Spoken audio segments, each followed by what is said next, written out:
Mirëmëngjes gjithëve. Lutem Nora, nëse mund ta bësh mute, do të thënë që të kemë mundësi të tjerë të dëgjojnë zërin tim dhe përshëndetje, lutem bëni mute ose do ju bëj. Se kanë sinop, me fal. Reklama diçka. Jo, hiç s'është reklam. Okej.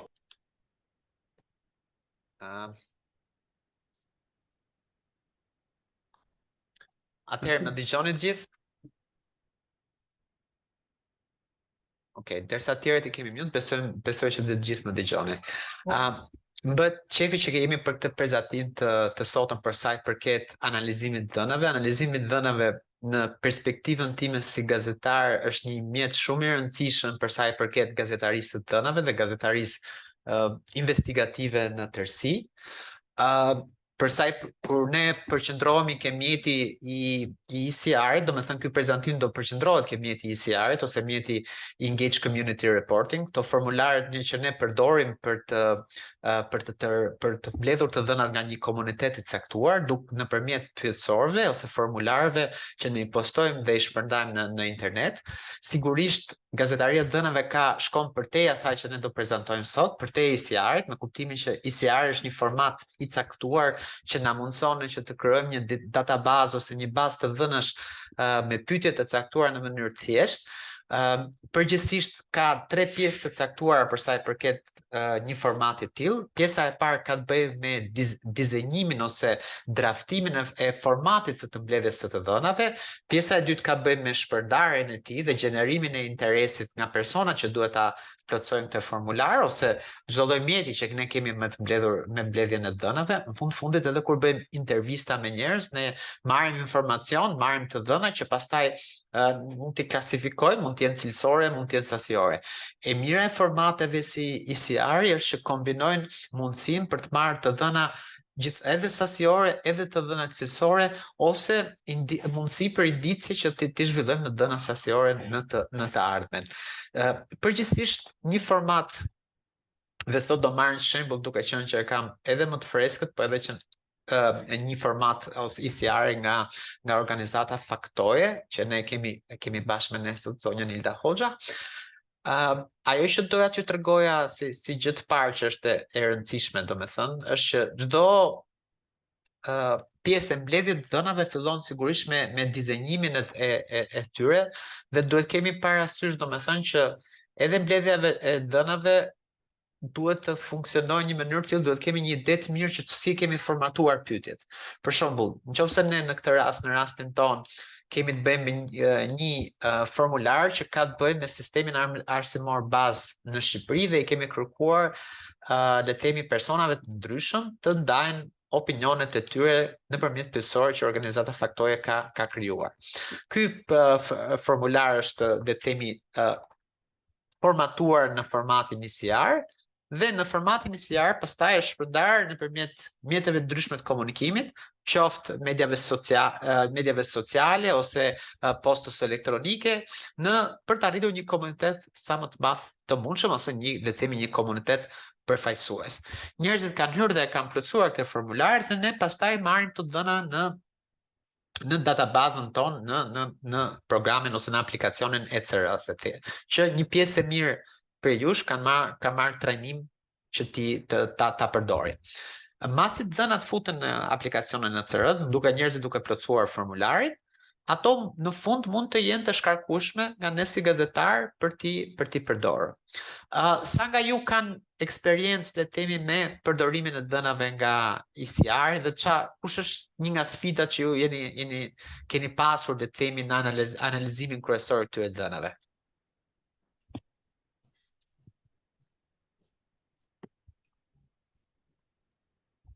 Ndonjëri që do të përgjigjet? Geri. Do është për njësën sepse kryesisht edhe raportimet që ne bëjmë janë pak më tematike. Mirë vërtetës ndonjëherë formularët cilët janë më të gjatë, rezultet më suksesshme dhe anasjellta ndot, ka të bëjë gjithmonë me temën se sa interes ngjallet tek audienca, por mekanizmi është shumë interesant sepse në fund ndihmon që jo vetëm të mbledhësh dhënat, por edhe të përpunosh në mënyrë statistikore që kupton trende të caktuara. Ajo që kemi bërë në herë pas here kur plotësimi i formularit nuk ka qenë në nivelin e pritshëm, ka qenë kombinimi Facebookut për shembull si media sociale, ku ato çka nuk kemi arritur t'i marrim përmes formularit, kemi arritur që t'i mbledhim përmes komenteve që njerëzit jepnin si një formë më të thjeshtë apo duke krijuar një lloj ndërveprimi me ta. Prandaj mendoj që shpesh është tema e cila ndikon se sa vetë mënyra e plotësuarit të formularit që nuk duket të jetë ai problemi ose që të jetë një formë e komplikuar që krijon sfida në eksperjenca jonë. Përgjithsisht është tema. E kuptoj. Kjo do ishte më e thjeshtë. Për një moment do kërkoj ndihmën e Carlos. Carla, I'm having trouble sharing my Excel sheet. Maybe it's because I'm not.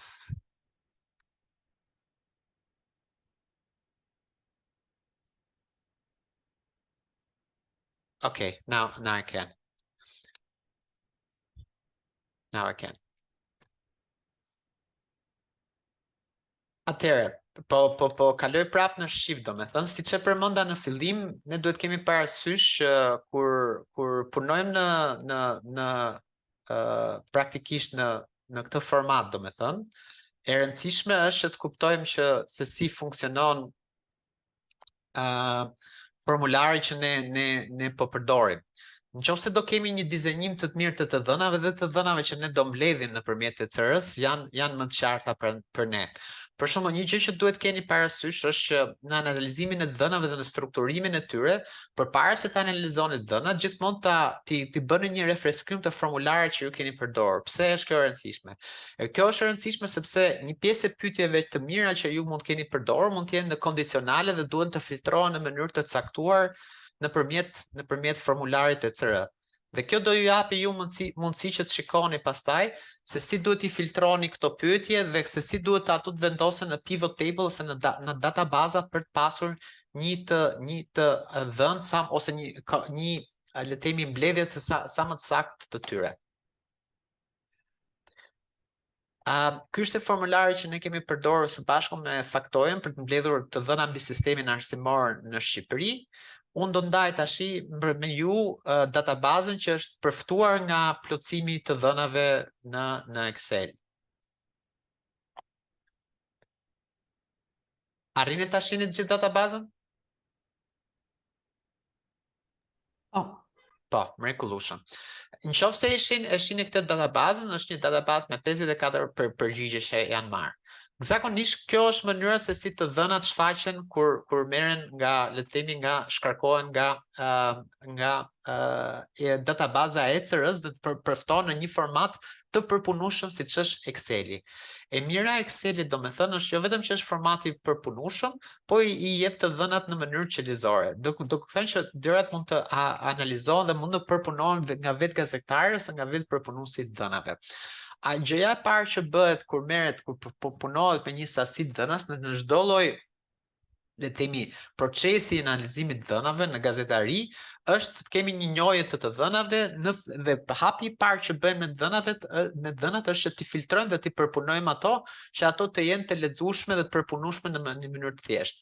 Ajo që vë re gjithmonë kur shkarkoj të dhëna nga ECR-ja është një pjesë të shkronjave nuk janë në formatin e dur. Do të thotë që duke qenë që kompjuteri nuk i njeh disa fjalë shqipe ose disa shkronja shqipe si ë-ja dhe ç-ja, ai zëvendëson ato me shkronja të caktuara. Për t'ia bërë më të lehtë leximin vetes, ajo që bëj unë është që i zëvendësoj le të themi këto formate që më janë dhënë me shkronjat specifike, me një formulë të thjeshtë si gjithë që find replace domethënë. Nëse marrim këtë në fjalën këtu, e zëvendësojmë në shqip dhe të gjithë, le të themi, këto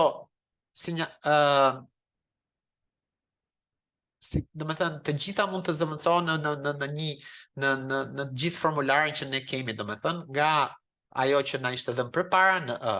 Njëjta gjë do bëjmë me fjalën ç, të madhe në këtë rast. Kjo do na e bëj jetën shumë më të thjeshtë, domethënë në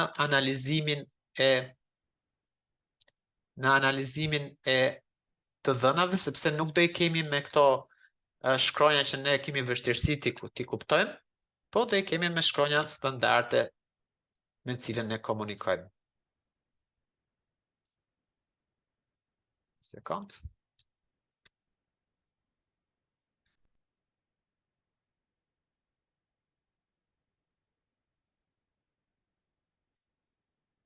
Njëtën që.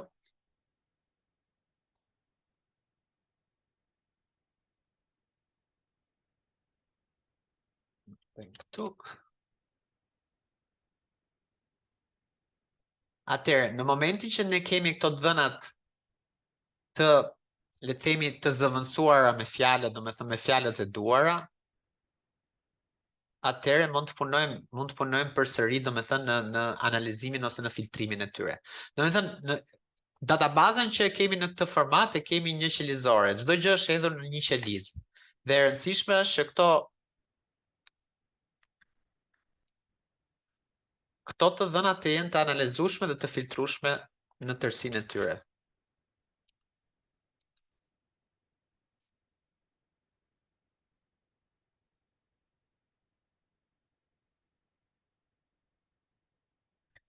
Që ta përpunojmë këtë databazë, është e rëndësishme që të kemi parasysh që fjalët duhet të jenë konsistente.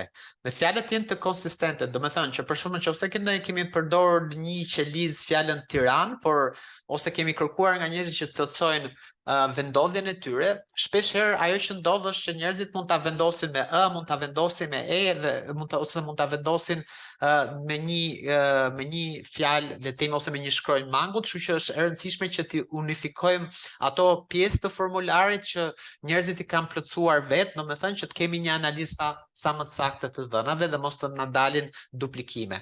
Pjesa tjetër është që gjëja parë që ne bëjmë sa herë kemi një sasi dhënash që marrim në ICR, I bëjmë ato të filtrueshme. Komanda mënyrën që me të cilat ne I bëjmë të filtrueshme është duke zgjedhur të gjithë pjesën e të dhënave në një database, duke shtypur CTRL-A dhe duke shtypur pastaj formulën data filter. Kjo na I bën të filtrueshme të dhënat që ne kemi. Do me thënë, ne mund t'i filtrojmë sipas gjinisë, për shembull. Nëse unë dua të shoh të dhënat vetëm për meshkujt, shoh dhënat vetëm për meshkujt dhe shoh dhënat që I kanë bërë plotësime vetëm për meshkujt. Nëse dua të shoh të dhënat për të dyja gjinit, e plotësoj prapë. Do me thënë, formula data filter na e bën gjithë faqen e të dhënave tona të filtrueshme. Siç thash, është e rëndësishme që ti unifikojmë të dhënat. Për shembull, në këtë rast, të dhënat janë të selektuara mirë, nuk kemi duplifikime, por aty kur janë plotësuar të dhëna në vetvete, ne mund të kontrollojmë, domethënë, nëse ka pasur plotësime që nuk janë të sakta.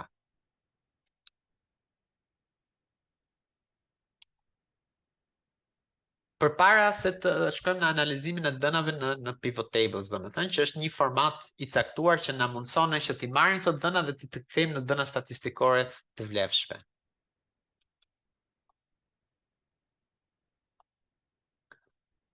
Në momentin që kemi këtë databazën dhe kjo databazë tashmë është e filtruar, mund ta bëjmë përsëri zgjedhjen CTRL-A dhe të krijojmë një pivot table.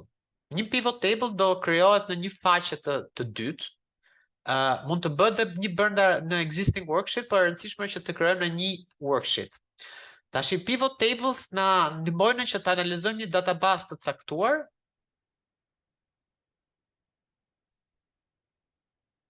Dhe duke na dhënë këtë mundësi që ti analizojmë këtë lloj databaze.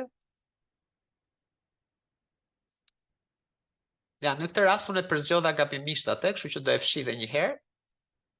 Do me thënë, përbledhja e të dhënave që mu më duhet ishte brenda, le të themi, brenda këtij katrorit, nga këto 54 linjat, nuk më duhen gjithë ato linjat blank që morëm më vonë.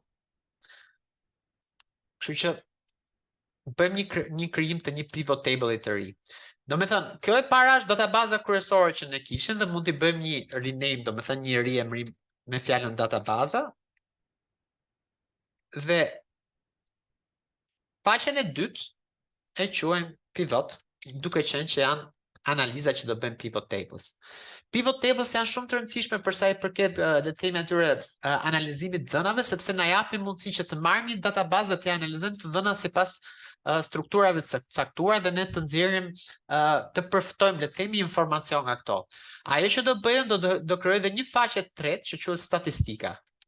Kjo faqe e statistikave do më ndihmoj mu të krijoj tabela ku përftoj të dhëna kopjoj të dhëna të statistikore që u gjenerojnë në pivot table dhe pastaj kjo faqja e tretë pastaj mund të aplikoj formula të tjera siç është average ose median ose shuma ose përqindja. Shuma dhe përqindja janë dy të ato formulat kryesore që ju duhet dini, po edhe average dhe të tjerat, pasi duke qenë që këto janë të dhëna statistikore dhe të dhëna të mbledhur nëpërmjet le të themi një formulari që ka aftësi statistikore, ne duam ndim sa është përqindja e personave që mendojnë për një pyetje kështu, po ose jo. Le të themi ose sasia e personave ose përqindja e personave ose numri i personave që kanë dhënë një përgjigje të caktuar. Tani, ke faqja e pivot tables, për shembull, nëse ne duam të dim gjeninë e persona, femër mashkull dhe sa persona kanë marrë pjesë, do shifni që kemi 4 dritare këtu poshtë. E para është filters, e dyta është columns, e treta është gjenia, e katra është values. Nëse unë dua të kem le të themi gjeninë ose numrin e personave të secilës gjeni, unë do shtyp këtë kutinë e vogël të gjenisë, do e tërheq këto rows dhe do më krijoj një kolumnë le të themi me femër dhe mashkull. Gjithashtu, duke marrë numrin serial është thjesht një kuti që është e plotësuar në mënyrë specifike, gjithandej do ta hedh ke values. Duke hedh ke values do shihni që marr një shumër 1275 e 210 që besoj që nuk na jep në kuptim sepse nuk është numri i vërtetë të personave. Po kjo është shumatore për vetë faktin që unë kam ke values sum of serial. Ajo që dua unë është numrin sa herë është plotësuar seriali, numri serial, jo shumën e tyre. Dhe në këtë rast, duke e filtruar, shkoj ke value setting field, count, dhe kjo më jep numrin femra, do me thënë, e plotësimeve.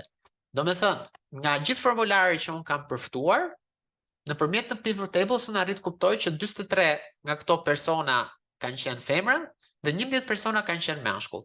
Sigurisht këtë mund ta bëja edhe këtë databaza nëpërmjet filtrimit, duke filtruar për shembull mashkull dhe duke i numëruar dhe ky numri këtu poshtë jep count 11, do me thënë, nëse highlight të gjithë qelizat që kanë bën le të themi kanë plotësimin të filtruar mashkull, kjo poshtë do më jepte atë shifrën që sa persona e kanë plotësuar. Nëse kjo do ishte vlerë, mund të më jepte edhe përveç shifrës mund të më jepte edhe shumën. Por nëpërmjet pivot tables ne kemi shumë më të thjeshtë analizën se mund të analizojmë dhëna më komplekse. Tani duke qenë që unë kam marrë këtë vlerën për sa i përket personave që kanë plotësuar formularin tim, nga pivot tables e marr dhe e kopjoj ke statistika. Pasi e kam kopjuar ke statistika, që është një faqe e thjeshtë, i analizoj këto dhëna duke i plotësuar. Për shembull, pjesëmarrës ose le të themi mirë gjenia në këtë rast. Gjenia është femër ose mashkull dhe numri i personave që e kanë plotësuar formularin. Do me thënë, kemi 43 femra dhe 11 meshkuj. Por ne duam gjithashtu që të kemi edhe një përqindje të ndarjes së tyre, sepse shpeshherë kur shkruajmë artikuj në gazetari, është shumë vështirë që njerëzit ta kuptojnë që një formular çfarë do të thotë 1275 aplikime burra dhe 300 gra. Po nëse i thua kaq përqind burra dhe kaq përqind gra, është më kollaj e kuptueshme. Kështu që shtojmë dhe një qelizë tjetër ke kjo tabela dhe e quajmë përqindje. Dhe pastaj përdorim formulën varas sum hap klapa. Qeliza 43, pjesëtim për numrin total, do me thënë, dhe nxjerrim sa persona e kanë plotësuar, do me thënë, do na dalë një shifër e tipit 0796229. Do me thënë, kaq janë femrat, pastaj përdorim këtë ikonën këtu që e kthen këtë shifër në përqindje, dhe na del që 80% e personave që e kanë plotësuar formularin ton janë femra. E njëjtën gjë e bëjmë me meshkujt dhe sigurisht kjo e dhënë do na dali 20%. Këtë i japim një format tabele që ta kemi në me thënë më të kuptueshme dhe fillojmë të mbledhim statistikat tona në të njëjtën mënyrë dhe për të dhënat e tjera. Kjo duke qenë që siç ju tregova në fillim është pjesa e formularit që mbledh të dhënat të përgjithshme mbi personin që le të themi e plotson formularin, unë thjesht do e titulloj të dhënat të përgjithshme.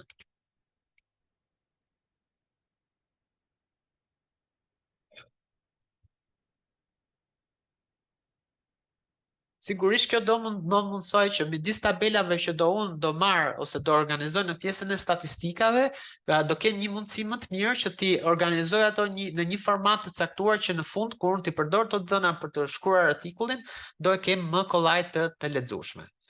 Mbasi plotsova le të themi pyetjen e parë, atë të gjinis, unë do kaloj ke pyetja e dytë.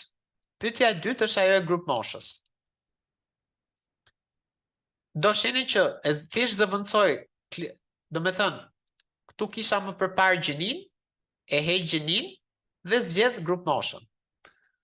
Tani unë kam një tabel të dytë që mund të kopjoj në statistika për sa i përket grup moshës të pjesëmarrësve.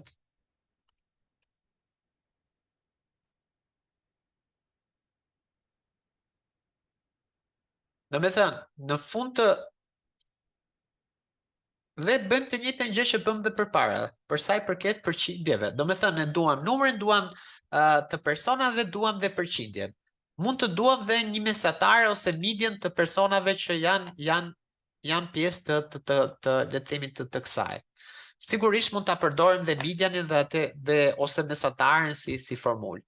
Duke qenë që ne kemi disa grup mosha, mbase unë nuk kemi interes që ta kem përqindjen për gjithë grup moshat, po mbase dua përqindjen për grup moshën dominuese dhe unë mund të bëj formulën prap bara sum haplapa po më thuaj. Ke një pyetje? Për shkak se unë jam duke përdor, le të themi, kam në ekran Excel sheetin në këtë rast, nëse keni një pyetje duhet të ndërhyni dhe duhet ma thoni se kam vështirë që ta kuptoj, do me thënë, nëse dikush ka një pyetje. Megjithatë do kemi dhe pauza ku kemi mundësi të bëjmë pyetje. Atëherë, në këtë rast, nëse dua të kemi një ide kush është, le të themi, pjesa grupmosha më e madhe që ka marrë pjesë në plotësimin e formularit, është grupmosha midis njerëzve 45 dhe 54 vjeç. Janë 44% e totalit.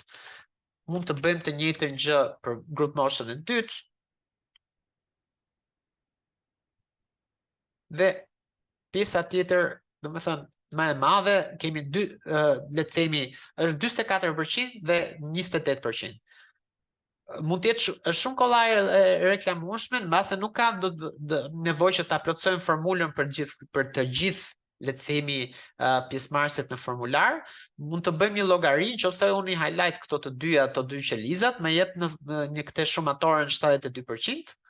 Kështu që unë e di që 72% e personave që kanë marrë pjesë në plotësimin e formularit, që ne kemi hapur nëpërmjet programit ECR ose thirrjes ECR, kanë qenë midis moshës 35 dhe 54 vjeç. Kështu që kemi një ide të mirë të individëve që kanë marrë pjesë në plotësimin e formularit tonë.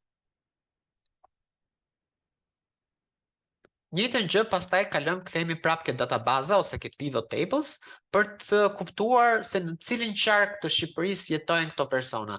Është e rëndësishme që të kemi një ide kush nga vijnë persona që kanë plotësuar ose që na kanë dhënë dhëna për formularin tonë.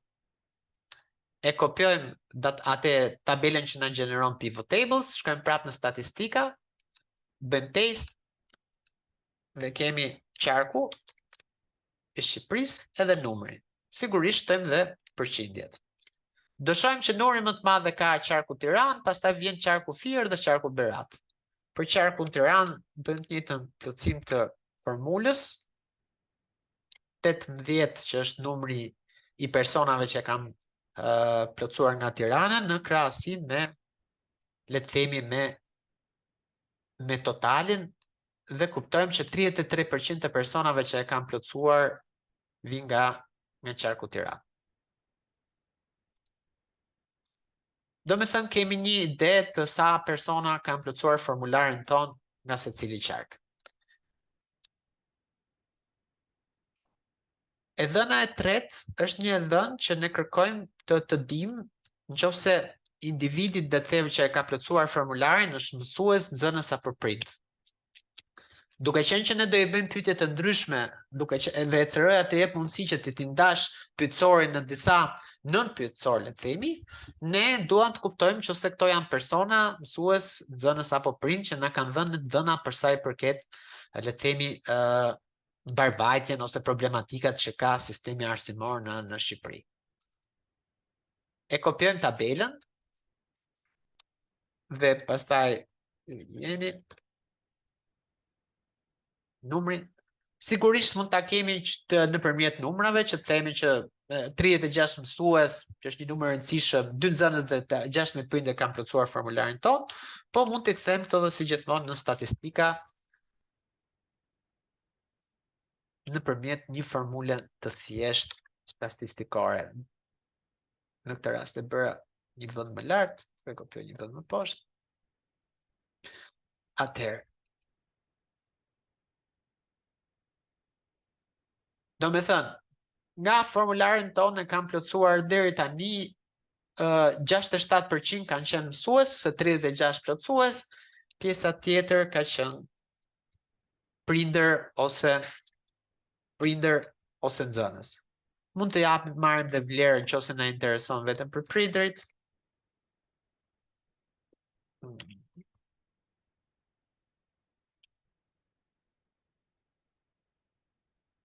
Dhe na del vlera që 30% e personave që e kanë plotësuar formularin ton kanë qenë prindër. Kështu që kemi një ide shumë qartë, do me thënë që nga kjo database që ne kemi përftuar, personat që e kanë plotësuar formularin janë kryesisht femra, janë, do me thënë 80% e tyre janë femra, ka do me mase nga që ka një interes të shtuar për përfshirjen në edukimin ose në arsimimin e fëmijëve.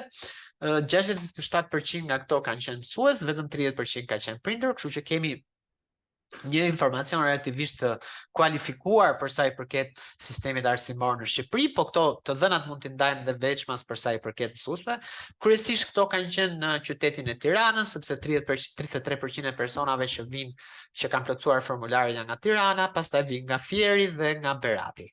Dhe mosha mesatare është midis, le të themi, moshave 35 dhe 54 vjeç, do me thënë po flasim për një moshë relativisht të lartë. Pyetja tjetër, pyetja e parë që ne kemi bërë personave është se në çfarë shkolle është fëmia juaj. Kjo pyetje nuk është bërë për të gjithë, le të themi, këto është ke pjesa, pyetjet që vijnë tash mbrapa, mas pyetjes nëse ju jeni prind, nxënës ose mësues, janë pyetje që janë drejtuar vetëm le të themi personave që janë përgjigjur që janë prindër. Do me thënë, këtu nuk po flasim vetëm për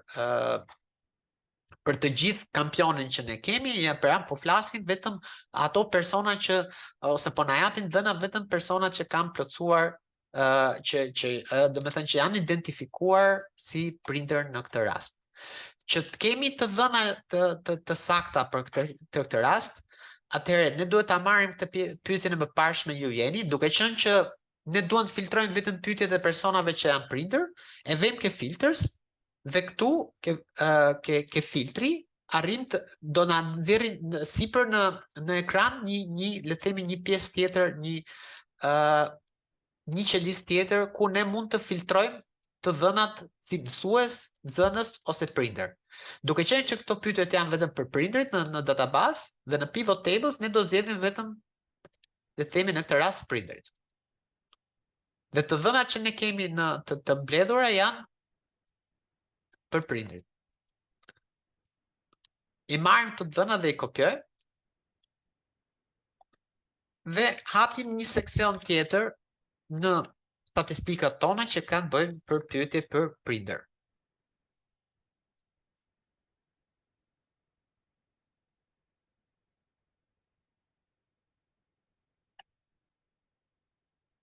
e kopjojmë atë tabelën nga pivot tables dhe kemi pyetjet. Pyetja në këtë rast ishte në çfarë shkolle është fëmia juaj? Dhe përgjigjet që kemi marrë janë të ndryshme. Përgjithsisht, përgjigja ka qenë cilësore dhe ne kemi një ide të veçantë. Kjo nuk është që mund të analizohet në mënyrë statistikore. Le të themi, mund t'i filtrojmë të dhëna dhe mund t'i përpunojmë aq sa është e mundur, sepse një pjesë e prindërve e kanë kuptuar, duke qenë që pyetja ka qenë e hapur, në qoftë se kjo,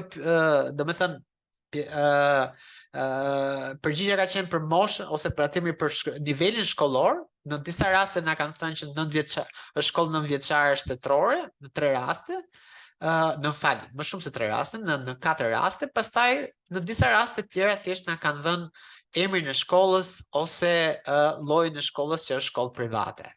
Domethënë, megjithatë këto dhëna ne mund t'i bëjmë edhe në mënyrë mund t'i përpunojmë aq sa kemi mundësi, domethënë edhe pse nuk janë statistikisht të vlefshme në këtë rast, nuk është që pyetje cilësore, po mund t'i përpunojmë. Ajo që mund të bëjmë në këtë rast është që të themi, duke qenë që përgjigje në disa raste na është dhënë përgjigja që shkolla është 9 vjeçare, mund t'i përpunojmë këto dhëna dhe të themi që në 4 raste përgjigja është 9 vjeçare, kështu që e mbajmë vetëm një format të caktuar për këtë.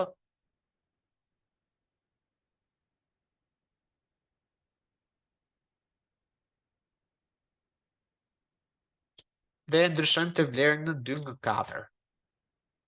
Pastaj kemi llojet e shkolla tjetër, në një rast ka qenë shkollë private, po të paktën e dim që një shkollë është domethënë në 4 raste të paktën në të e dim që është 9 vjeçare.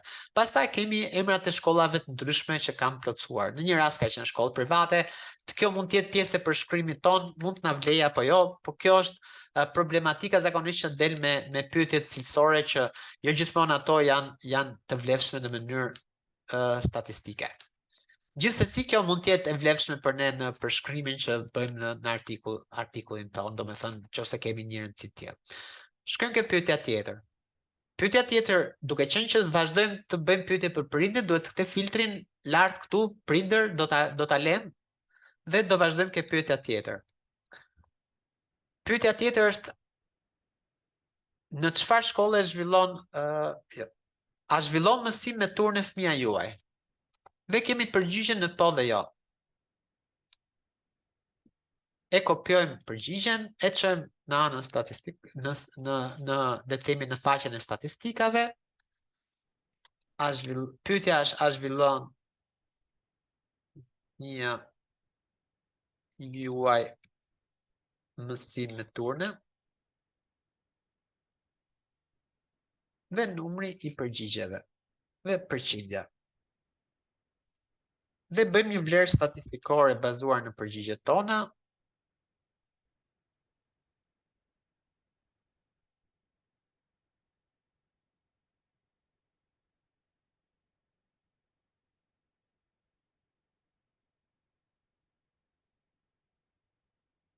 Atëherë, ne kemi një përgjigje nga 16 prindër, por edhe nga këto 16 prindër, nëse do t'i përdorim si sample, arrim të kuptojmë që 31% e tyre na kanë thënë që fëmijët e tyre bëjnë mësim me turne, zhvillojnë mësim me turne në shkolla, që është një nga problematikat më të mëdha në sistemin arsimor shqiptar, edhe me gjithë investimet që janë trumpetuar shumë gjatë viteve të huaja, viteve të fundit, domethënë për sa i përket në ambientet të reja arsimore, ka shkolla ose një pjesë e prindërve, 31% e prindërve që kanë marrë pjesë në plotësimin e pyetësorit ton, vazhdojnë të tregojnë që ka fëmijë që vazhdojnë të kryejnë, le të themi, ose ta bëjnë mësimin me turne, domethënë shkolla nuk ka mjaftueshëm mjedise për sa i përket numrit të fëmijëve që aty shkollohen. Kjo është një pyetje që mund të jetë e rëndësishme për atë informacionin që ne mund të kërkojmë të marrim. Pastaj kalojmë ke një pyetje tjetër që është për prindërve. Librat që keni marrë janë të reja apo të përdorur? Edhe në këtë rast e kopjojmë në statistika.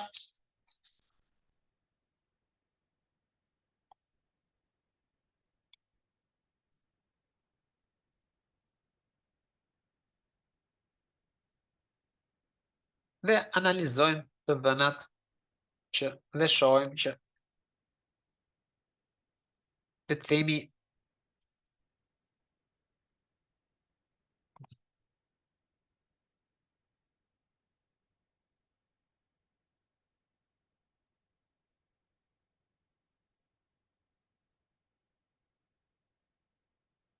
që nga përgjigje kemi marrë nga prindërit, 19% e fëmijëve kanë marrë libra të përdorur, kurse pjesa tjetër që duhet i takon të jetë 81% në këtë rast, kanë marrë libra të ri. Po të kthehemi mbrapsht, do me thënë, ju do shihni edhe një farë mënyrë intuitive që se si po mbledhim në dhëna për një shkrim të caktuar. Ne dim që kemi bërë një sondazh ose kemi bërë një pyetësor, kemi marrë përgjigje nga një grup njerëzish, këto grup njerëzish janë për 80% femra ose 20% meshkuj, një pjesë e mirë e tyre janë mësues, kurse një pjesë e tyre janë prindër, përgjithsisht nga mosha 35 deri në 54 vjeç. Për sa i përket prindërve, ato kanë fëmijë kryesisht në shkolla 9-vjeçare, po dhe japin një numër të pjesë tjetër na japin emrin e shkollave që mund të jenë në vende të ndryshme të Shqipërisë, ose në Tiranë. Këto prindër na thonë që në 31% të rasteve fëmijët e tyre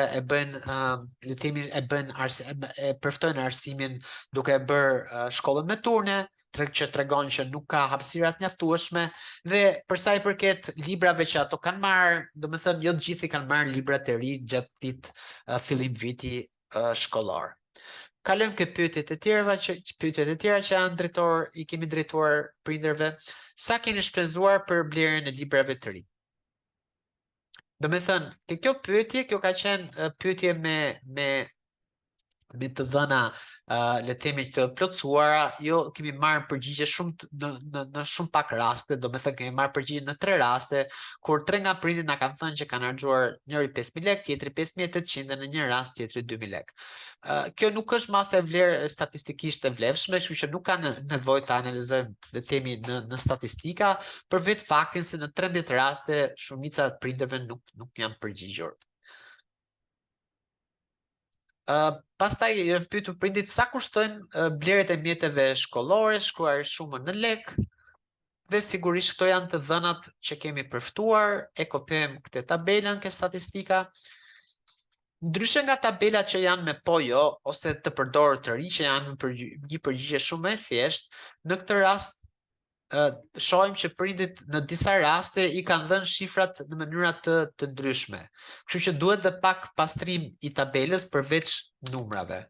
Për shembull, në këtë rast është 4.000, 4.500, 6.000, 10.000, 11.000, 8.700, 100.000 lekë këtë rast besoj që e ka dhënë me të vjetra dhe ne duhet ta kthejmë në të reja. 12.000 lekë shifra duhet bëjmë një lloj pastrimi që dhënat tona të jenë të unifikuara. 14.500 lekë në këtë rast ka shtuar L. 2.000 lekë, 100 lekë. Do me thënë, të dhënat na duhen në format shifre.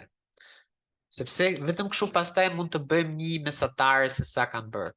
Në këtë rast është 4.000 plus 7.800, kështu që kjo mund të jetë për 2 fëmijë, por gjithsesi do bëj një total në 11.800,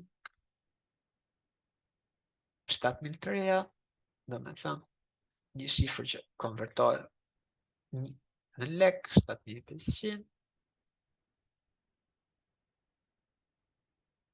Palas, do me thënë 0. Do me thënë, nga përgjigje që kemi, ne kemi 2 prindër që kanë harxuar 10.000 lekë, pastaj kemi shifra ndryshme.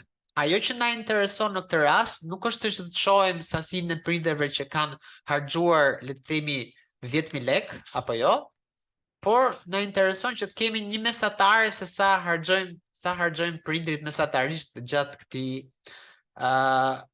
për fëmijët e tyre, për mjete mësimore në këtë rast. Një gjë që do bëj që ta kemë të kollaj këto shifrat, do e formatoj që të jenë më të lexueshme për mua. Shuma në lek për mjete mësimore.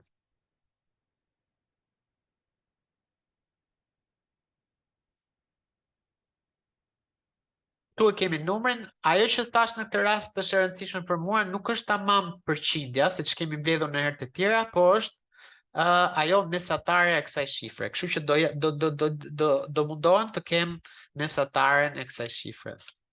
Kështu që të përdor formulën average, barës average, këte le të themi qelizën këtu, kështu që ti lidh gjithë qelizat, nuk do i marr një për një të gjitha, po do vej një këto kolonë me 2 pika dhe do zgjedh të pjesën të qelizën tjetër këtu, e mbyll të tërën. Dhe mesatarja që duhet kishin harxuar në këtë rast del shumë e madhe, kështu që duhet kemi bërë një gabim në formulë. Okej, edhe një herë.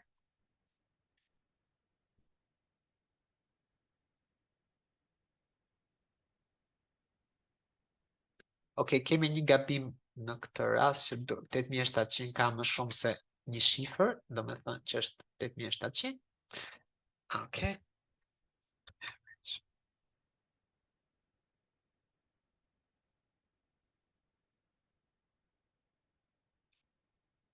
Do me thënë, përdorim përsëri formulën average, që është mesatare, hapin kolonën, dhe duam mesataren e gjithë kësaj kolonës këtu, kështu që përzgjedhim kolonën, që edhe mund ta përzgjedhim duke tërheq mouse-in në mënyrë të tillë. Dhe në del që mesatare që ka harxuar një prindër është 8151 lek. Kjo është average. Por mund të dua dhe medianin, do me thënë, se nëse mesatarja nuk është një tregues që na vlen më shumë, kështu që mund të bëj dhe formulën për median.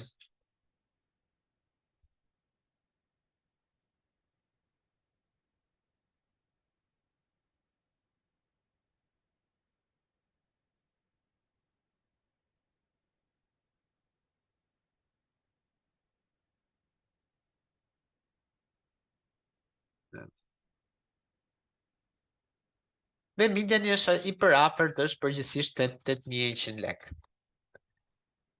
Do me thënë, ajo që nxorrëm ne nga kjo, le të themi, nga kjo pyetje është jo vetëm se sa prindërit kanë harxuar, sa në reklamën në mënyrë specifike, që mund të jetë nga shifra 0 ose falas që i ka marrë në një rast deri në një maksimale për 14500 lek. Këto janë 2 shifrat e skajshme, por edhe sa ka harxuar mesatarisht. Kështu që ne nga kjo e dhënë arrim të kuptojmë që një prind që çon fëmijët në një shkollë shqiptare harxon afërsisht një shumë prej 14500 lekësh, le të themi, gjatë për mjete mësimore gjatë një viti shkollor. Qofse duam ta konvertojmë këtë shifër në euro, themi që ta kemi më thjesht, mund ta konvertojmë këtë shifër në euro duke e pjesëtuar për ku dëgjon 100 lek.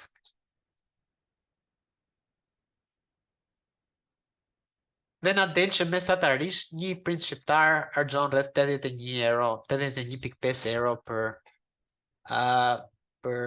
le të themi për mjetet mësimore që i duan një fëmijë gjatë një viti shkollor.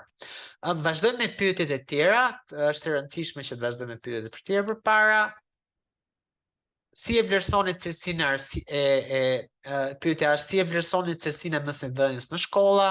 Kjo pyetje vazhdon të jetë për prindrit.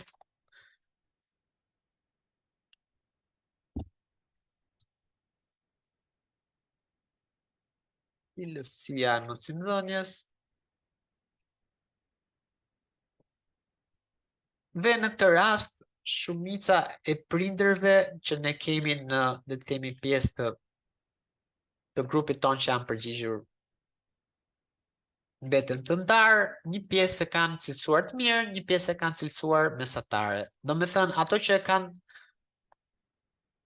dhe një pjesë e ka shumë e dobët, do me thënë vetëm një minorancë e kanë cilësuar shumë të dobët. Përgjithsisht, përgjigja është pozitive për saj për këtë cilësisë. Do me thënë, ne kemi 7 dhe 8, kemi gati, ose mund ta bëjmë edhe këtë shifrën bashkë, nuk ka nevojë që t'i bëjmë vetëm për në e mirë ose e shumë mirë. Domethënë, mund të bëjmë që të bëjmë një mesatare duke llogaritur direkt shifrën 15, 16 ose 94%. Megjithatë, edhe duke qenë që vlera është statistikisht e vogël për numrin për pjesëmarrësit në sondazh që janë prindër, ne mund të themi thjesht që shumica e prindërve kanë një perceptim që shkolla është mirë ose mesatare. Nuk ka nevojë që të jetë një përqindje për të dyja, domethënë në këtë rast. Si thash, deri tani kemi përftuar këto 10 dhënash nga sondazhi, kështu që vazhdojmë me pyetjet e tjera. Cilat janë shqetësimet kryesore? Këtu ka pasur një pyetje multiple dhe i marrim dhe i kopjojmë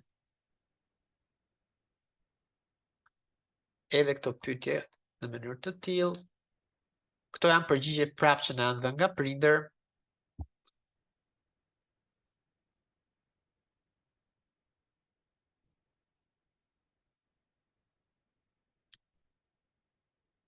Dhe shohim që shumica ka të bëjnë me klasat e mbipopulluara, por ka dhe raste që janë klasa e mbipopulluara dhe mungesa e pajisjeve moderne. Dhe sigurisht dhe këto pyetje mund t'i ose mungesa e pajisjeve moderne është një përgjigje. Domethënë, këto janë përgjigje multiple. Këto nuk analizohen kollaj në përqindje, po na japin një ide të trendit kryesor, domethënë. Në qoftë se në disa raste ka qenë përgjigja kryesore është klasat e mbipopulluara, pastaj mungesa e pajisjeve, këto janë përgjigje që dominojnë, duke qenë që kemi përgjigje multiple. Vazhdojmë me pyetjet e tjera. Si e vlerësoni nivelin e teksteve shkollore? Këtu përgjigjet kanë qenë paksa më problematike për sa i përket sistemit arsimor, për vetë faktin se një pjesë mirë e prindërve i kanë vlerësuar keq tekstet arsimore. Domethënë, dhe kjo si gazetar na jep një indicie që duhet të thellohemi më shumë në raportimin cilësor pastaj për sa i përket teksteve shkollore, sepse kemi një ndikim ose një trend që prindërit i perceptojnë si jo cilësore. Pyetja është për tekstet shkollore. Ne janë përgjigjur 16 prindër, kur pjesa më e madhe e tyre i shohin si jo cilësore, mesatare ose shumë të dobta. Domethënë 7-2-1, kemi 10 nga 16.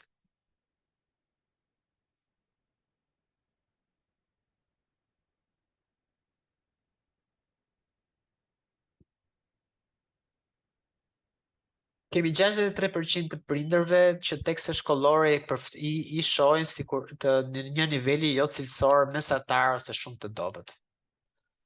Do thënë, kjo është një përgjigje që ne na jep një indikacion që ne duhet të thellohemi mbi këtë pyetje nga ana cilësore, të kuptojmë se këto tekste shkollore perceptohen në shumicën e rasteve si jo cilësore. Kthehemi përsëri ke databaza. Dhe pyetja tjetër janë kërkesat për fotot librave që me probleme. Në këtë rast shohim që përgjigja është blank, domethënë që nuk e di nëse kemi marrë, le të themi, dërgesa në këtë rast, po këto janë gjëra të shkarkueshme në sistem. Dhe pastaj shkojmë ke pyetja 8. Sa i kënaqur jeni me, në këtë rast, me përgatitjen dhe kualifikimin e mësuesve?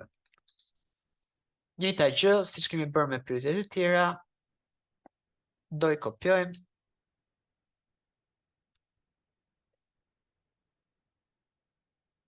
Pyetja është për përgatitjen e mësuesve.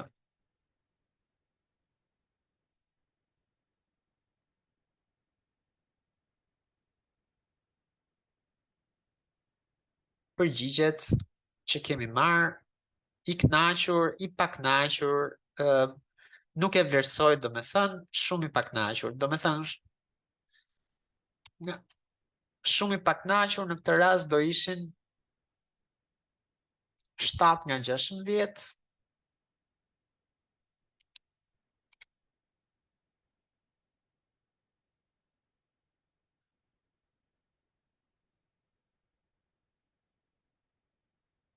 kemi një problem, sepse 43% e prindërve në Shqipëri, ose që jo në Shqipëri, po të pak, ose 44% e prindërve që kanë marrë pjesë ky sondazhi jon, ose këtë pyetësor jon, na jep një indikacion që ato janë të pakënaqur me cilësinë ose me le të themi me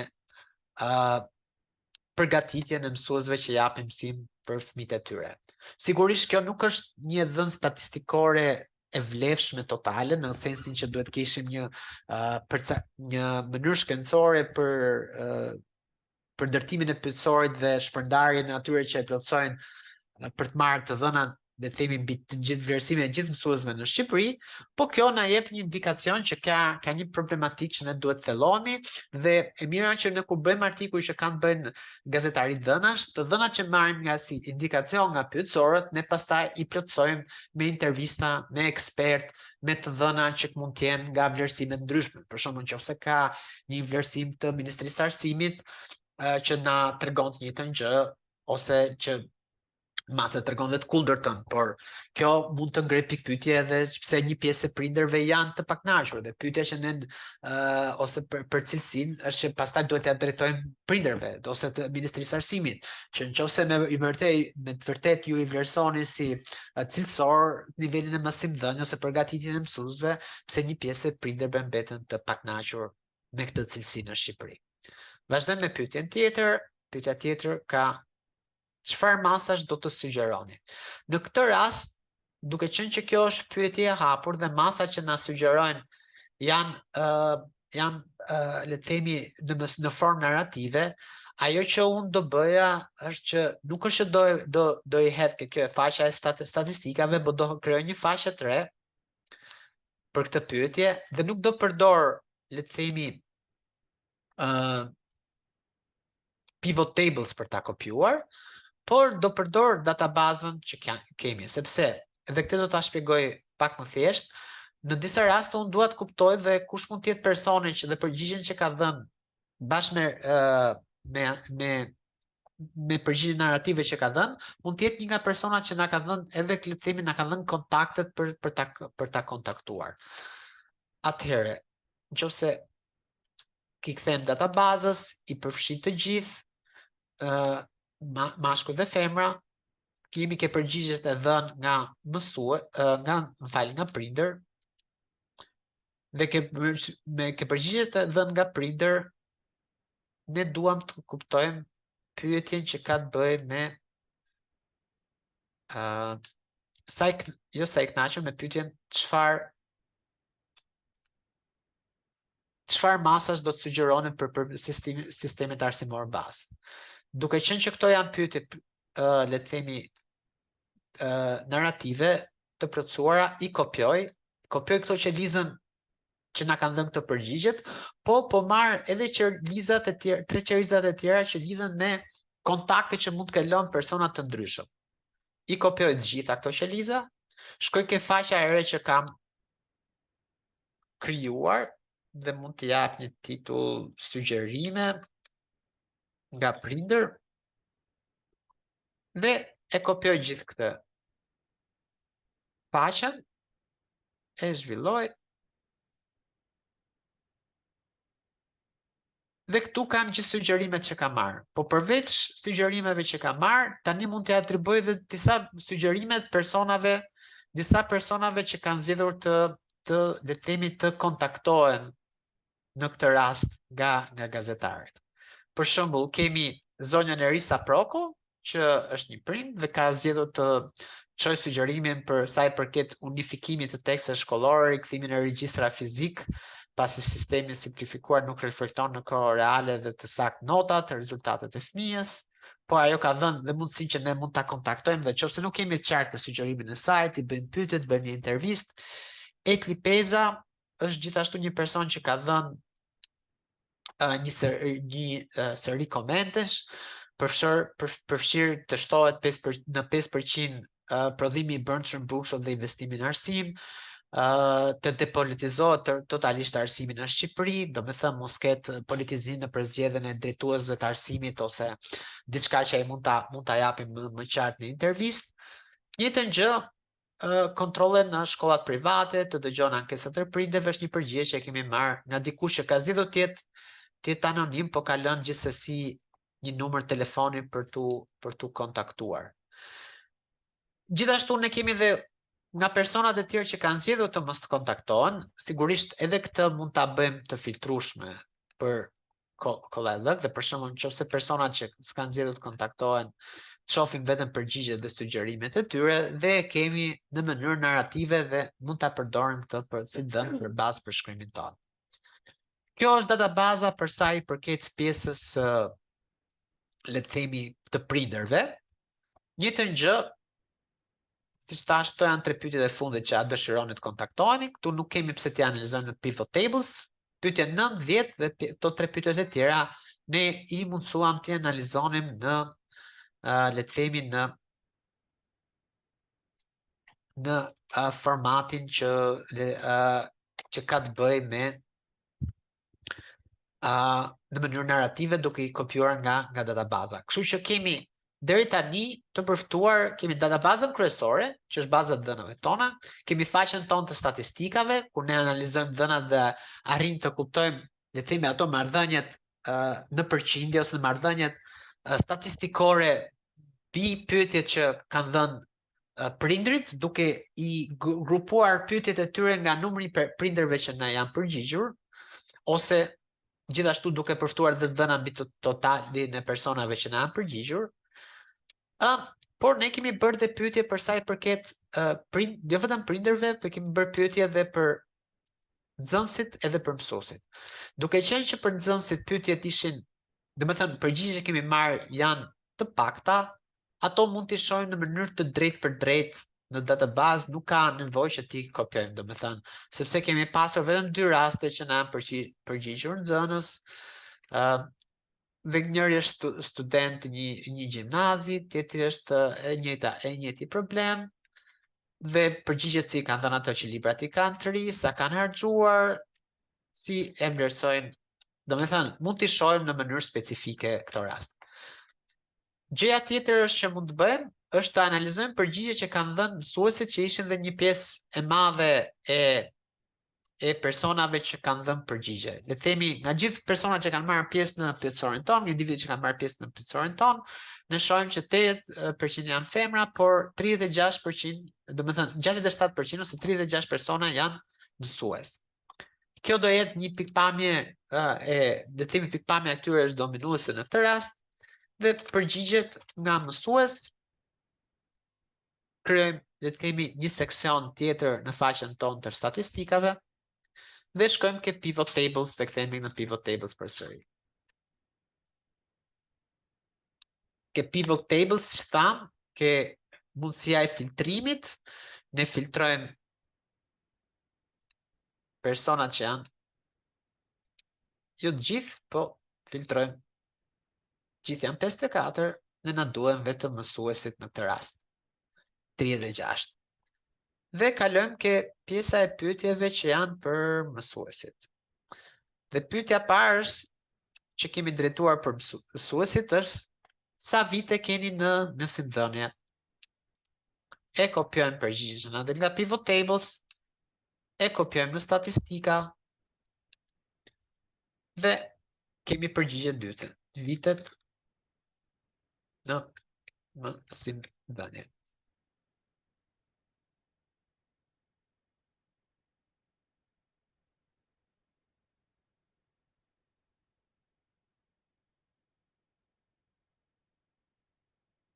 Numri i përgjigjeve, përqindja, dhe kuptojmë që shumica e mësuesve që na ka dhënë përgjigje, domethënë pjesa më e madhe e tyre janë ose nga 11 deri 20 vjet ose më shumë se 20 vjet në arsim.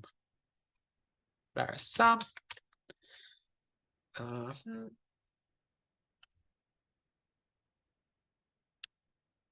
domethënë këto janë përgjithsisht individ ose persona relativisht të angazhuar që kanë kaluar pjesën e tyre në arsim.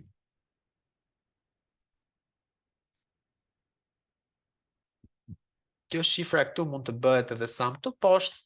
86% e mësuesve që kanë marrë pjesë le të themi në pyetësorën tonë, kanë ose nga 11 ose domethënë më shumë se 11 vjet në mësimdhënie. Kjo është një shifër e rëndësishme sepse na jep një idenë që këto janë përgjithsisht persona, individ, le të themi që kanë një karrierë gjatë në sistemin arsimor, e njohin mirë sistemin arsimor dhe mund të japin një vlerësim të kualifikuar për pyetjet e tjera që ne do t'i bëjmë. Që kthehemi prapë ke pivot table dhe shohim pyetjen e dytë që kemi drejtuar. Dhe pyetja e dytë, të themi ka qenë multiple choice dhe t'jep një mundësi për të parë të sugjerimet kryesore për sa i përket cilat janë sfidat kryesore me cilat përballen në punën tuaj.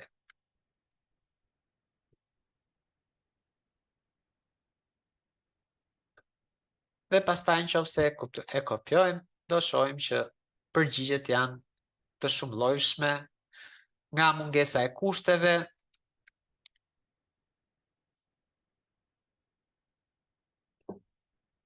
në shkollë, mungesa e materiale mësimore, probleme infrastrukturën, këto janë përgjigje që janë dhënë më shumë nga mësuesit, ose probleme të klasë laboratore, domethënë, këto janë përgjigje që janë listuar si të parat, por ajo që shohim është që edhe pse në disa raste mund të jetë vendosur probleme infrastrukturën e para dhe pastaj mungesa e kushteve, por këto janë problematikat kryesore me të cilat mësuesit përballen në sistemin arsimor shqiptar. Dhe kështu me radhë kalojmë ke pyetja tjetër në pivot table. A besoni në nivelin e teksteve? Në këtë rast e kopjojmë ke statistikat.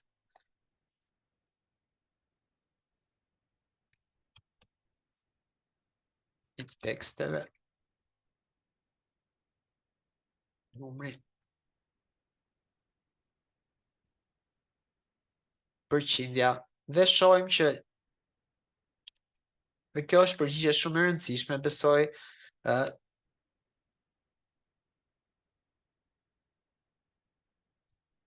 që 61% e mësuesve nuk kanë besim ose nuk besojnë që ka një nivel të mirë të teksteve shkollore në Shqipëri. Pse është e rëndësishme kjo përgjigje? Sepse na validon edhe një farë mënyrë dhe përgjigjen që na dhanë prindërit. Kështu që ne kemi një trend të caktuar për sa i përket sistemit arsimor që na tregon për shkrimin tonë dhe mund ta përqendrojmë edhe vetëm në këtë përgjigje mbulimin që duhet bëjmë, ku duke arritur në mendimin që ka një perceptim që i bashkon mësues dhe prindër për sa i përket cilësisë së dobët të teksteve shkollore. Kthehemi ke pivot table-i. Gjithashtu çfarë rekomandimesh kemi? Kjo është gjithashtu një pyetje me disa përgjigje.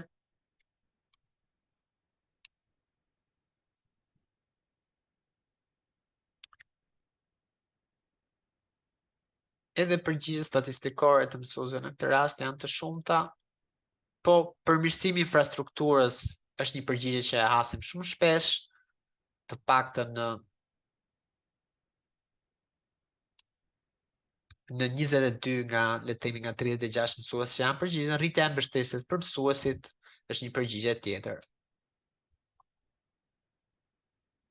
Në pyetja që kishim ishte çfarë rekomandimesh keni për përmirësimin e cilësisë së arsimit në Shqipëri.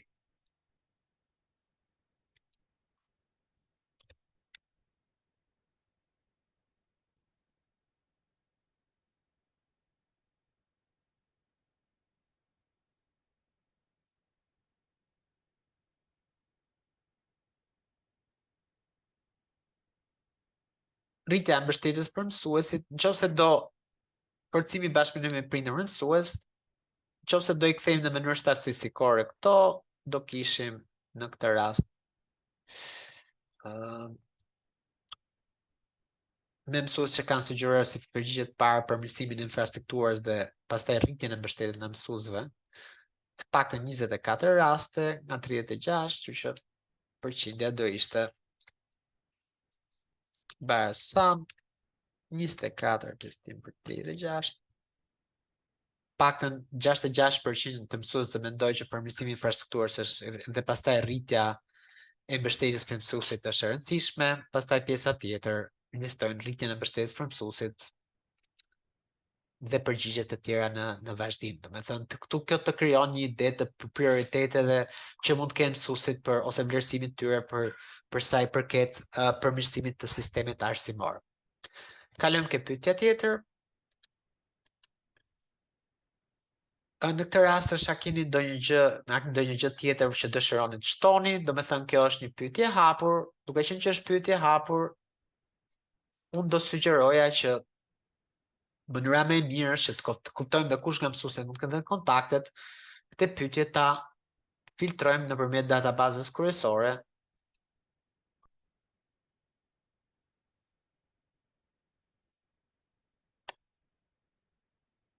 Dhe të kuptojmë dhe mësuesit që kanë lënë kontaktet në këtë rast.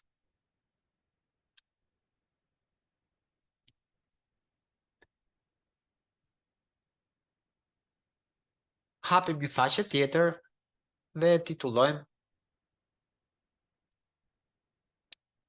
sugjerime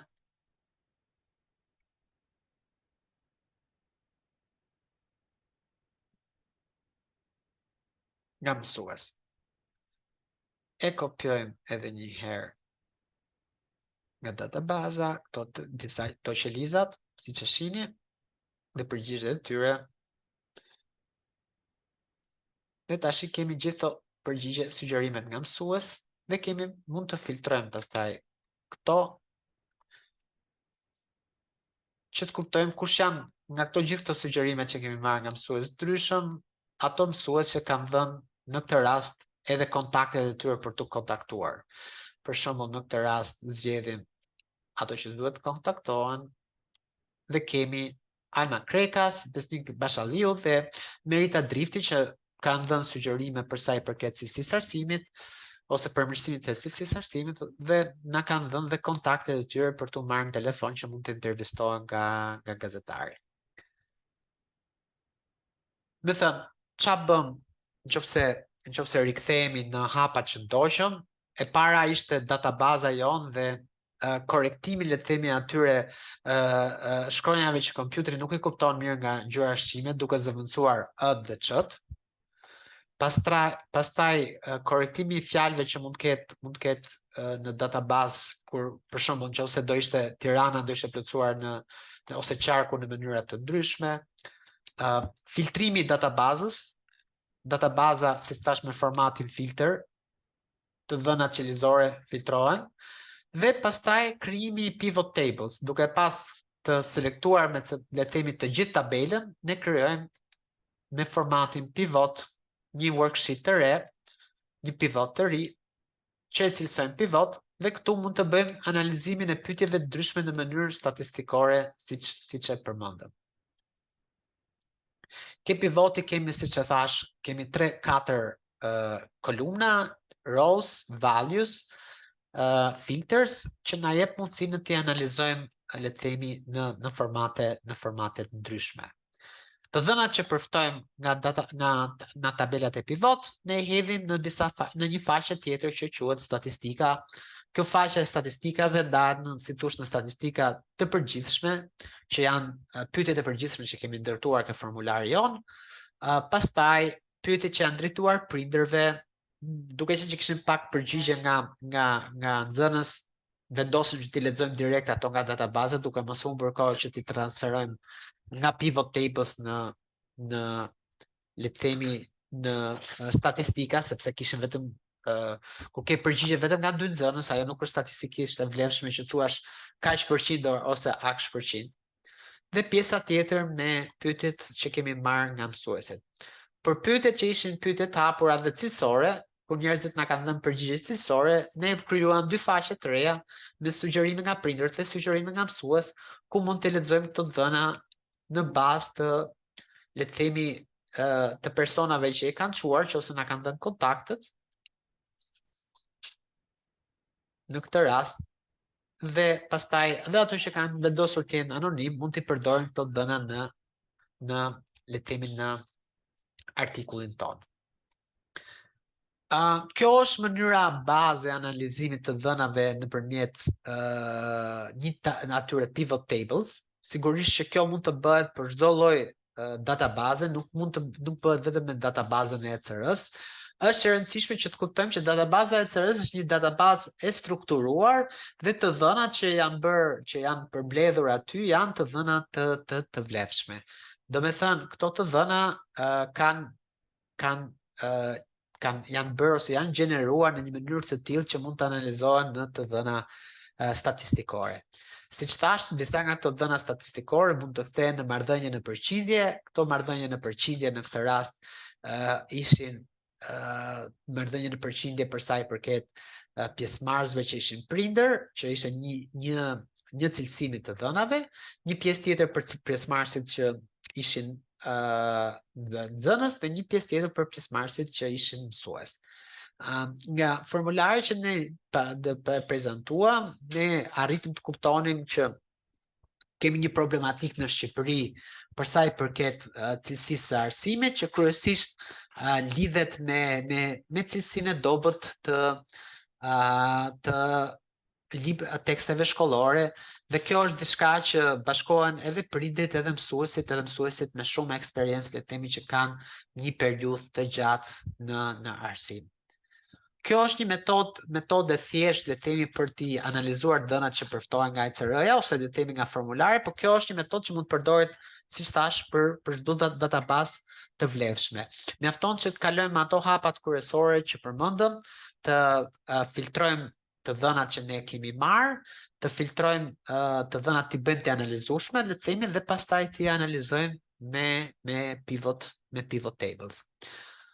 E di që ishte e gjatë, kuptoj që mund të gjajë e komplikuar, sidomos kur prezantohet online, po përdorimi i Excelit është diçka që mund të fillohet edhe në një mënyrë shumë më të thjeshtë, le të themi, nuk ka nevojë që ne të analizojmë le të thjesht dhënat komplikuara siç është ECR-ja, mund ta fillojmë dhe me dhëna ose me dhëna më të thjeshta dhe ti analizojmë ato dhe mund ta përdorim në përditshmërinë tonë. Për shembull, nëse kemi të dhëna mbi pjesëmarrësit në një le të themi seminar tonin, ose kemi të dhëna për sa i përket pjesëmarrësit ose moshës mesatare të deputetëve në Republikën e Shqipërisë, dhe duhet kuptojmë kush është përqindja e deputetëve të ri ose përqindja e deputetëve gra. Sigurisht ne mund ndërtojmë marrëdhënie në Excel dhe mund t'i analizojmë ato në mënyrë të thjeshtë. Unë nuk dua të dalem më gjatë, besoj që prezantimi mund të jetë pak i rëndë, po përgjithsisht mund të jetë i kuptueshëm për ato që kanë një nivel mesatar ose eksperiencë të përdorimit të Excelit, por gjithsesi unë do isha shumë i hapur ose keni ndonjë pyetje specifike që ju lind nga prezantimi që unë sapo bëra. Pyetjen mund ta bëni në mënyrë të thjeshtë duke ndërhyrë.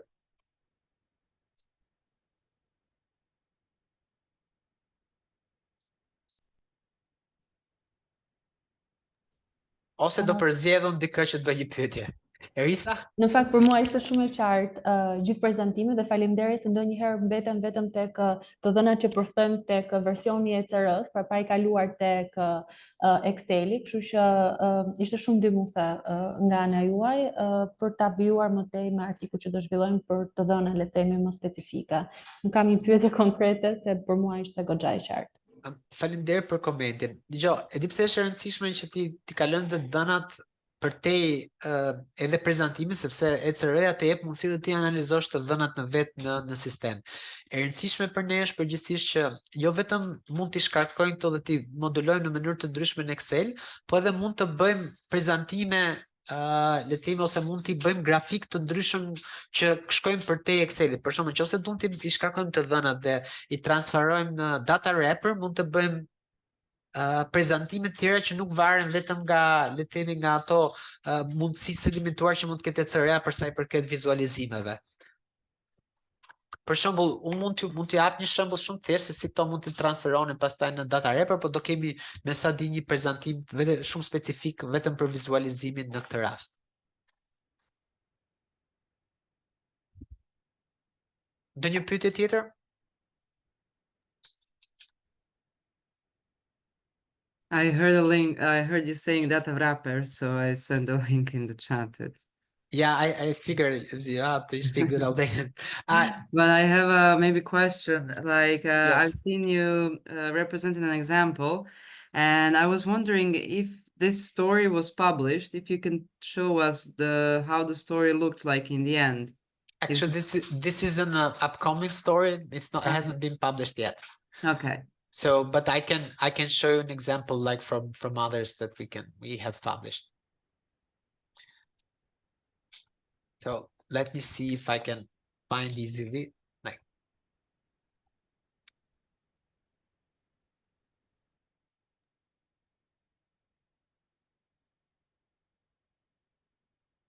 no, let me share. So this is another story we published with Factoya, which had to do with prices that Albanians pay. There was a study recently that economists made that suggested that Albanians prices in Albanian supermarkets are on average 80% higher than in European supermarkets. So we wanted to figure out if this was the experience that people shared.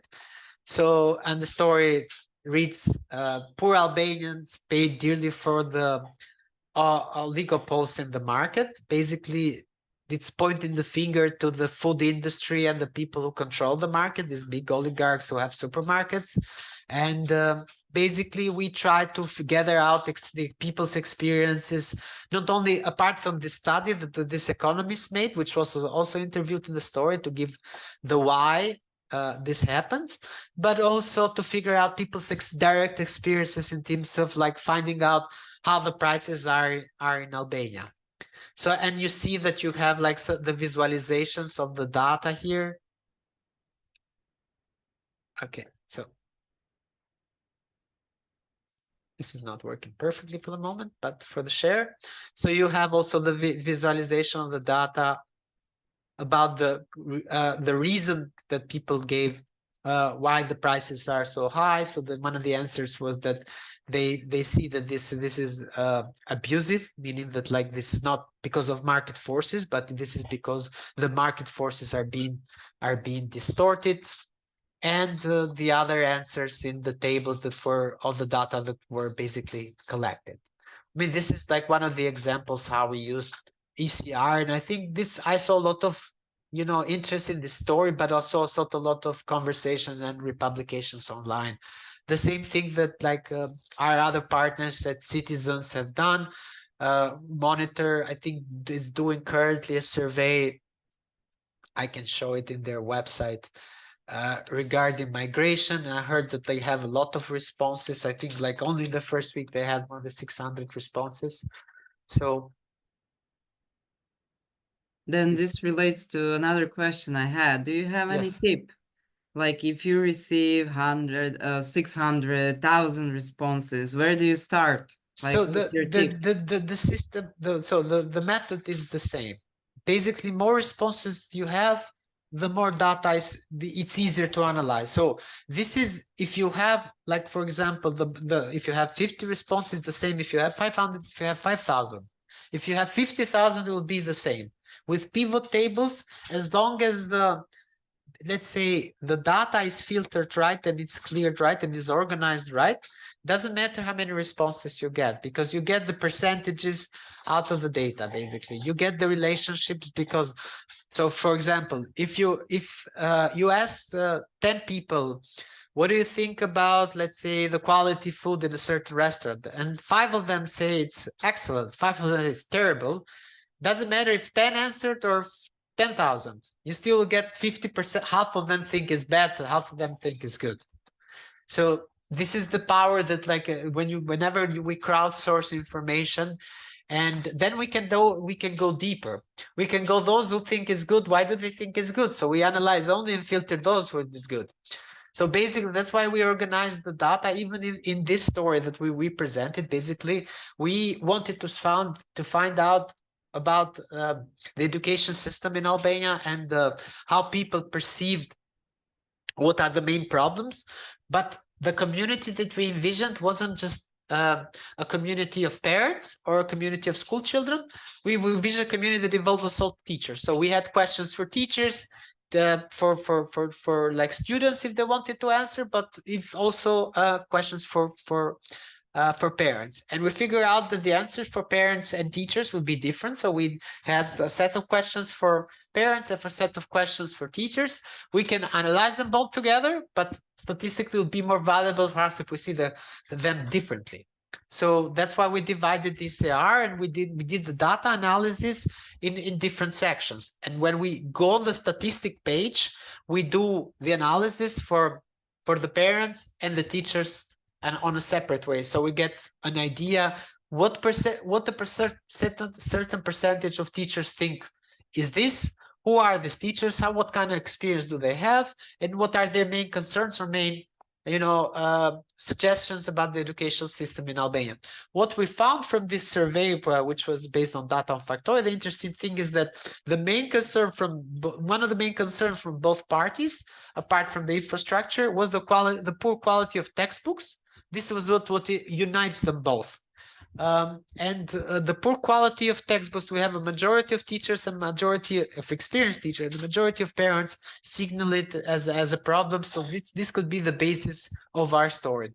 When we do a survey, not all the data that we collect can be valuable for us to write a story. Sometimes maybe one of the answers can be important enough because we have such a different, let's say, pool of people, both teachers and parents, telling that this is the problem. We can also add other data from the survey in our story, but this is just our surveys, and the data that we collect is to show us a trend of a problem. Then we start our reporting. Then we'll do our desk research and see if there is, let's say, studies, complaints online about this problem, if there were, let's say, other stories that if this has been part of the public debate. Then we'll start contacting the people who have left us their phone numbers, and we interview them. So we already have, in this survey, we already had 6 sources of people who wanted to be contacted, who not only leave comments, specific comments, but they want to be interviewed more in depth. And then we have all these comments, specific comments of others, suggestions that we collected separately from teachers and parents who have ideas of how to make the system better, or what's the main problems of the system. So we have the basis of our story. We know who is the main concern that unites both is the poor quality of textbooks. Then we're gonna interview the people who leave us the contacts, who are very willing to talk. We had 3 teachers who were happy to get in touch.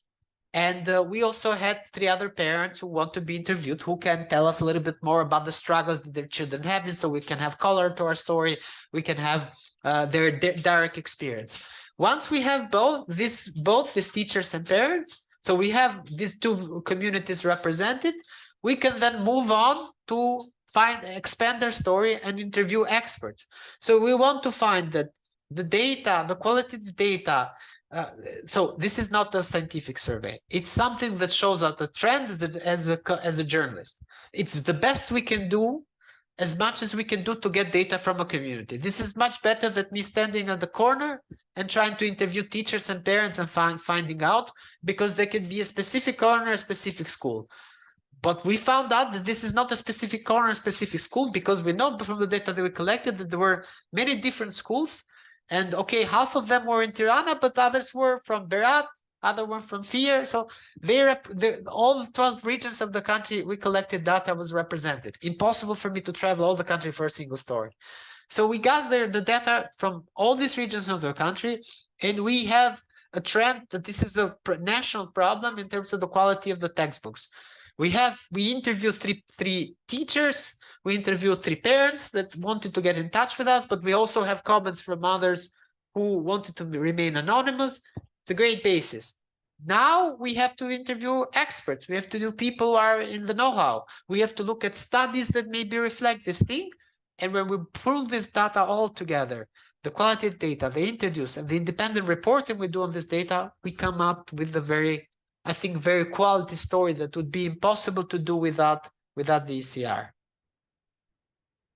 And I'm sorry I switched to English, but because Carla is here, we cannot leave her out of the conversation, but I'm sure you That's, all understand you it. can repeat in Albanian okay. everything you said if you Nëse doni që If you- ta përsëris për shqip, ajo që thash është kuptoni që ne na kemi mbledh dhëna nga pjesë të ndryshme të Shqipërisë, kemi mbledh të dhëna nga prindër, kemi mbledh të dhëna nga mësues.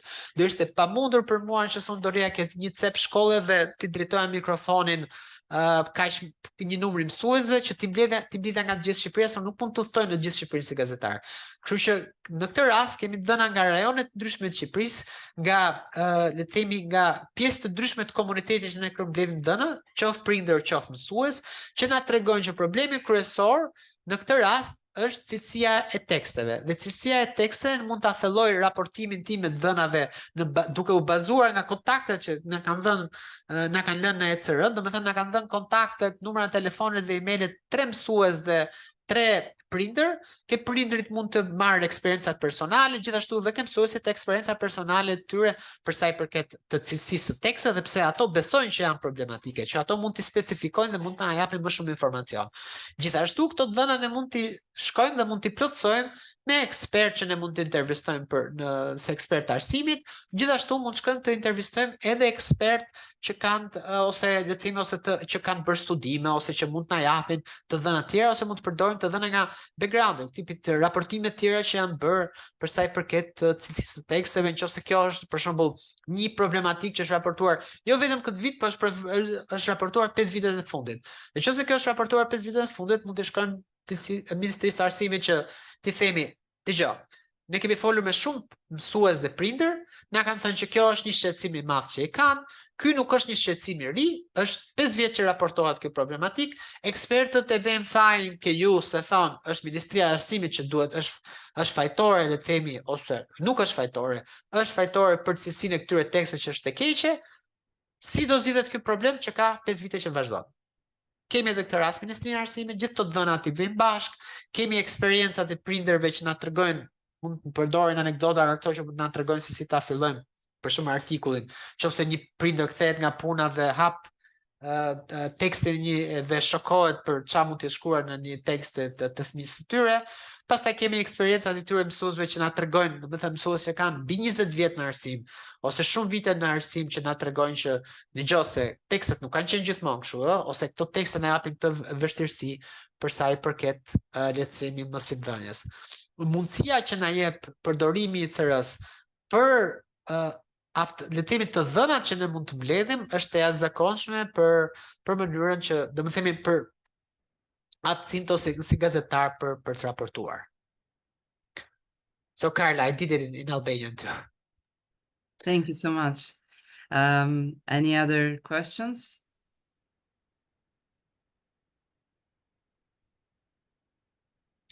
One thing I would also suggest, I'll switch to Albanian again. So, një gjë tjetër që të sugjeroja, të lutem mundoni të përdorni sa më shumë këto të ECR-s edhe për të trajnuar veten në Excel, domethënë se ECR-ja duke pasur të dhëna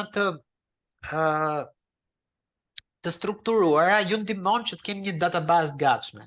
Dhe kjo do i japi dhe idenë edhe të formoni databaza të tjera në të ardhmen, sepse të dhënat nuk do të thotë që do i merrni gjithmonë nga ECR-ja, po mund t'i merrni, t'i shkarkoni nga diku në internet. Për shembull, të dhëna statistikore që unë shkarkoj nga Instati gjithmonë mund t'i përdor si background për artikujt e mi, dhe ato mund të analizohen, të dhëna nga formate tjera, ose të dhëna që mund të mbledhim edhe nga në mënyrë periodike ne si gazetar, domethënë dhe mund të strukturojnë në të dhëna statistikore. Kështu që është një mënyrë shumë e mirë për të trajnuar veten në përdorimin e Excelit dhe të gazetarisë së dhënave. Dhe ashtu siç thash, janë shumë të kollaj të vizualizueshme. Mund t'i vizualizosh shumë thjesht edhe në Excel duke bërë një tabelë me 3 klikime, dhe këtë tabelën ta kopjosh pastaj edhe ta bësh fotografi dhe ta fusësh në artikull, por edhe ashtu me programe si Data Wrapper që t'japin mundësi pastaj për një vizualizim më cilësor. Unë ju falenderoj gjithë për pjesëmarrjen për në parë, por gjithashtu ju falenderoj për vëmendjen sepse e di që është vështirë të ndjekësh një prezantim në online që ka të bëjë me Excelin, sepse Exceli është pak sa i komplikuar dhe temi për të ndjekur. por gjithsesi kjo ishte metoda, unë gjithmonë jam i hapur që për çdo pyetje që ju mund keni, domethënë, ose për ndihmë që keni nevojë në plotësimin ose në analizimin e dhënave, në analizimin e dhëna statistikore për organizatat që mentoron ose që janë pjesë e programit. Carla, Faleminderit shumë. that was it. So I just said thank you to everybody. I know it's kind of hard to follow in Excel sheets online, but we're always open to, as mentors, to assist anyone, not only with data analysis, but also to how to learn data analysis. So we can also in our training sessions or like our mentoring sessions, this is just a start to what is possible to do with the data we receive with the Excel sheets. But the technical parts, if you run into our difficulties, we can help with that. I think, yes. sorry, I can just say that the data analysis, it's really like a new skill, and it's like driving. Until you don't start driving, you won't learn how to drive. And as much as you do that, you're gonna be faster, you're gonna know new tricks, and you're gonna be able to use new programs, which are also for that. And it's the best to start with Excel. I think that's how all the today's best data analysts and programmers and coders are starting with an Excel sheet, and then they use it also for other online programs, such as the Data Wrapper, and then there are also other programs which can be used for scrapping, filtering, many things that you can do.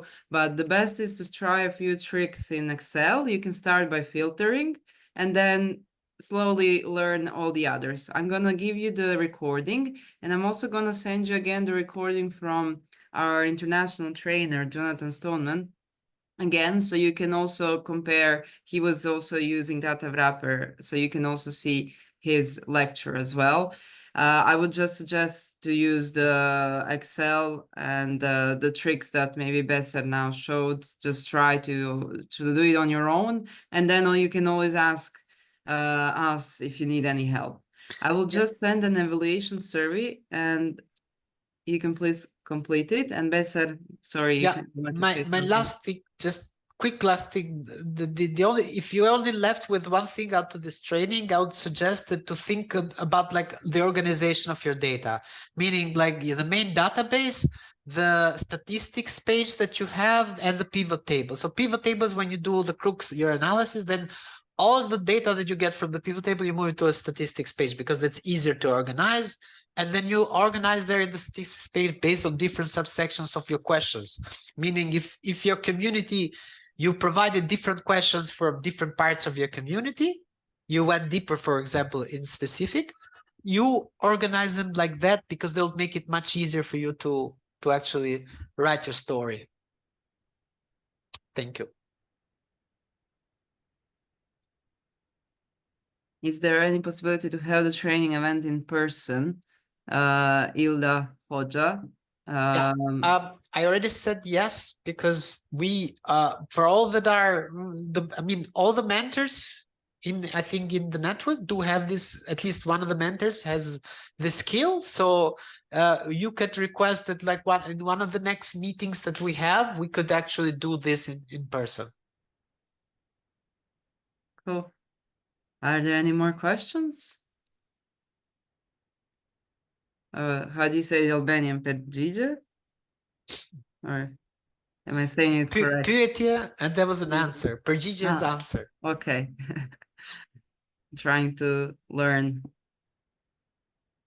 Okay, if there are no more questions, we can stop this training. And thank you so much for joining. I will share the recording after the training. Besser, thank you so much for giving us this lecture. And yeah, have a good rest of the day and week, and we'll keep in touch. In 1 week, we're gonna have data visualization training, where you're gonna see some ways you can visualize data, because it doesn't have to be always the numbers. It can be visualized in different ways. And this is gonna be delivered by Azim Kurtic, other trainer and mentor from Sarajevo. So he will be delivering this training in English for everyone. Faleminderit gjithë, ditë mbar. Faleminderit. Thank you Carla. Have a nice day. Kalofshi mirë. Faleminderit. Bye. Thank you so much. Bye bye. Bye.